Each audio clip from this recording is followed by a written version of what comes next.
Muling ipinakita ng Cabanatuan City Scholarship Program ang kanilang walang sawang suporta para sa mga lokal na scholar sa pamagitan ng isang makabuluhang pagtitipon para sa Educational Assistant Payout na ginanap noong October 14, 2025.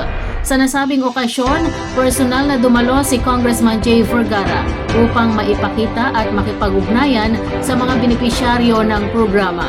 Ang kanyang presensya ay nagbigay ng dagdag na inspirasyon sa mga scholar na nagpakita ng matibay na suporta mula sa pamahalaan sa kanilang mga pangarap at edukasyon.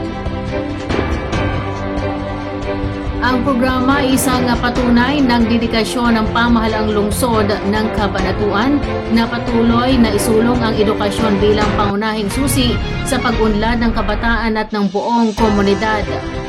Sa pamagitan ng pagbibigay ng pinansyal na tulong, nilalayo ng programa na mabigyan ng pagkakataon ng bawat karapat-dapat na mag-aaral na maabot ang kanilang buong potensyal sa kabila ng mga hamon at kakulangan sa pinansyal na aspeto. Sa pagdiriwang na ito, naiparating din ng mga opisyal ang kahalagahan ng edukasyon bilang sandata para sa kinabukasan. Binibigyang diin nila na ang pagbibigay ng scholarship ay hindi lamang tungkol sa pagtulong sa pangailangan ng mga estudyante kundi pati na rin sa pagpapalakas ng kanilang determinasyon na magtagumpay at maging mga mabubuting halimbawa sa kanilang komunidad.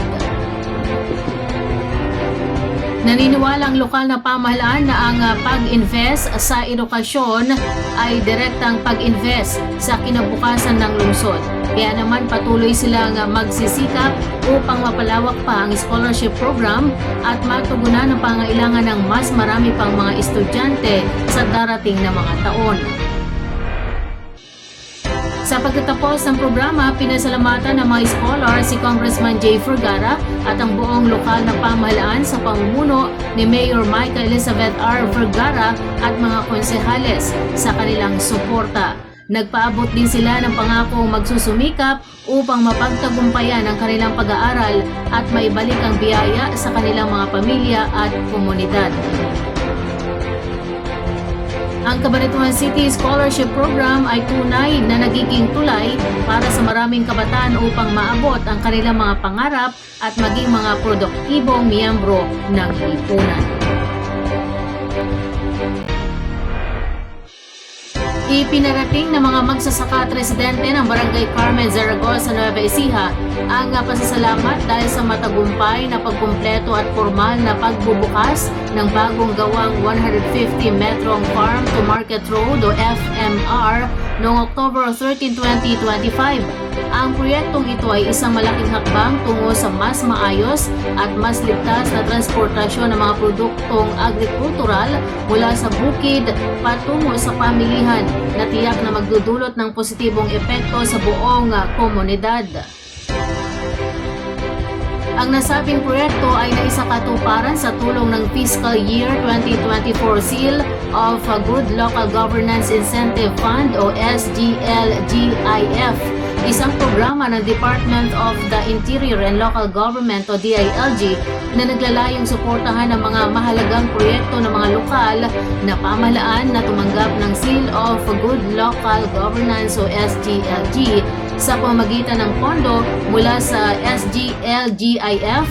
Nagkaroon ng sapat na mapagkukunan upang maisakatuparan ng proyekto na naglalayong mapabutoy ang infrastruktura sa mga kanayunan.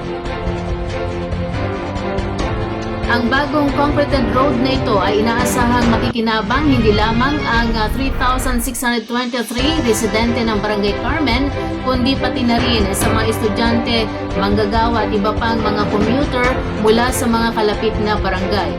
Sa mga magsasaka naman, malaking tulong ang Farm to Market Road dahil mas magiging madali at mabilis ang pagdadala ng kanilang mga produkto na nagre-resulta sa mas mataas na kita at produktibidad.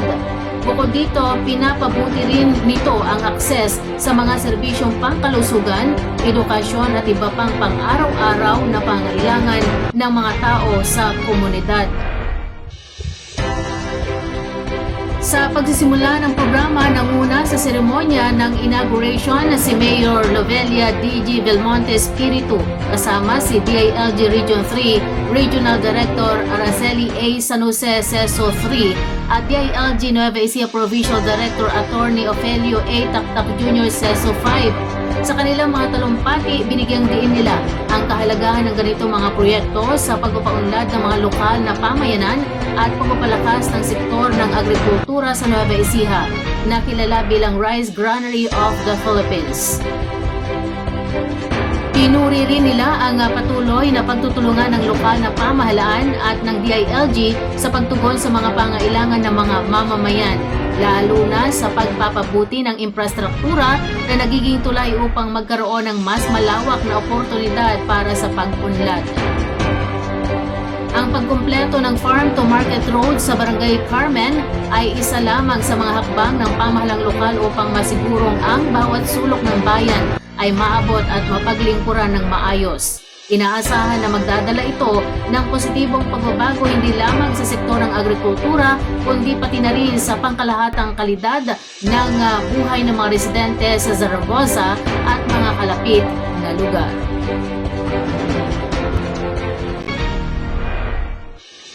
Isinagawa ng Cabanatuan City Disaster Risk Reduction and Management Council o CDRRMC ang isang mahalagang koordinasyon na pagpupulong noong October 14, 2025 sa Liga ng mga Barangay Conference Room bilang paghahanda para sa nalalapit na Oplan Kaluluwa 2025 na nakatuon sa ligtas at maayos na pagdiriwang ng undas ngayong taon.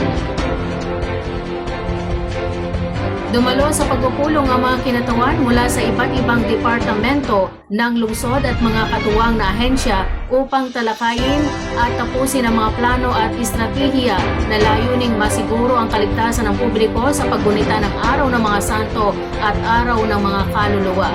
Pinagtutuunan ng pansin ang mga mahalagang layunin ng Oplan Kaluluwa 2025, kabilang na ang pagtatalaga ng mga force multipliers o mga karagdagang puwersa na magpapatibay sa seguridad, ang maayos na pamahagi ng mga kagamitan at mga kinakailangang hakbang, pati na rin ang malinaw na pag-aayos ng mga tungkulin at responsibilidad ng bawat kalahok na ahensya.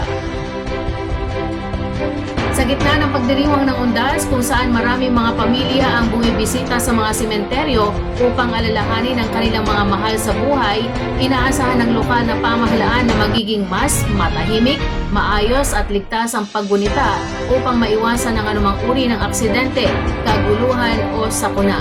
Kabilang sa mga paghahanda ang pagsaayos ng traffic management, pagsasagawa ng mga safety protocols at pagbibigay ng mabilisang tugon sa oras ng pangangailangan.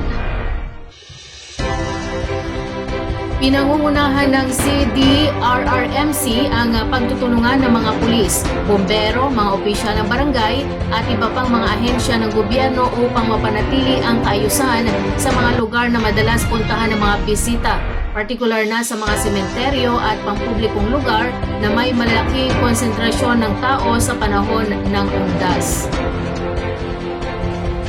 Ang Oplan Kaluluwa 2025 ay patunay ng masusing paghahanda at malalim na pangangalaga ng Cabanatuan City para sa kapakanan ng mga mamamayan, lalo na sa panahon ng mga tradisyonal na pagdiriwang na puno ng kahulugan sa kultura at pananampalataya ng mga Pilipino. Sa pagtatapos ng pagpupulong, umaasa ang mga opisyal na lahat ng residente at mga bisita na makiisa at sumunod sa mga alituntunin upang masiguro ang isang mapayapa, ligtas at makabuluhang paggunita ng undas ngayong taon.